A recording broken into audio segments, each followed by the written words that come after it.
নমস্কার, দ্য ফ্যাক্টে স্বাগত আপনাদের সবাইকে। আপনারা জানেন সরকারের সহযোগিতায় বিশেষ করে 8GB যে প্রকল্প রয়েছে এগ্রিকালচার ডিপার্টমেন্টের, সেখান থেকে যারা ধান চাষি রয়েছেন ধান চাষিদের সহায়তা করা হচ্ছে, ধানের বীজ দেওয়া হচ্ছে তাদেরকে ধান চাষ করার জন্য, এবং পরবর্তী সময়ে এই বীজগুলো দপ্তর ক্রয় করে নেয়। দেখা গেছে ঈশানপুর এলাকাতে এই ধরনের একটি উদ্যোগ নেওয়া হয়েছিল দপ্তরের তরফ থেকে, কিন্তু কৃষকরা ব্যাপকভাবে ক্ষতির সম্মুখীন হয়েছেন। আজকে কথা বলবো এই কৃষকের সাথে। আমার সঙ্গে রয়েছেন এই এলাকার যিনি কৃষক, যিনি এই 8GB প্রকল্পে ধানের বীজ তৈরি করার জন্য চাষটা করেছিলেন, তিনি আজ কিভাবে ক্ষতিগ্রস্ত হয়েছেন ওনার কাছ থেকে জানবো। কি হয়েছে এই ঘটনাটা একটু বলুন। নমস্কার স্যার, আমি বিএলডব্লিউ অফিস থেকে আমার এই ধানটা দিয়েছিল। দেওয়ার পরে তারা কইছে ধানটা খুব ভালো ফলন ভালো করতাম, ধানটা চাষ করতাম। চাষ করার পরে দেখা গেল যে ধানটা লাগানোর প্রায় 35-40 দিনের ভিতরে ধানটা পুরো মানে ধানটা আয় পড়ছে, ফুটে গেছে গা। ফুটার পরে তারপর আমরা অফিসে গেলাম, স্যাররা গেলাম, স্যার এই অবস্থা। তো কইছে ঠিক আছে, আমরা বড় স্যাররা জানাবো।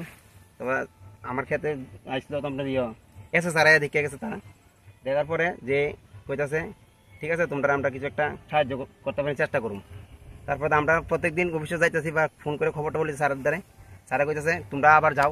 তো আমরা কৃষক মানুষ, দেখেন স্যার আমার পুরো জমিন শেষ, কিন্তু আমি এখন খামু কি, এই জিনিসটা আমাদের নাই। এখন আমার বাড়িতে আমার ফ্যামিলির লোক আছে, তো আমরা কীভাবে শুনুম? দেখেন স্যার, আমি গরিব মানুষ, 5 জমিন করছি, আমি বন্ধন লুইছি, লোন নেওয়ার পরে এই জমিনটি করছি। এখন আমার কিন্তু আর কিচ্ছু নাই। আচ্ছা, কেন এই সমস্যাটা হয়েছে? সমস্যাটা একমাত্র পাখি। সারা মাঠের ভিতরে কোনোখানে ধান নাই। আমার এই ধানটা দেওয়ার পরে ধানটা অ্যাডভান্স আওয়ার পরে দুনিয়ার পাখি আয় পড়তেছে, প্রত্যেকদিন 2-3 হাজার পাখি আয় পড়ে। আমি লেবার দিয়ে পাখি দৌড়াইতেছি, তারপরে তো পারতেছি না, কন্ট্রোল করতে পারছি না।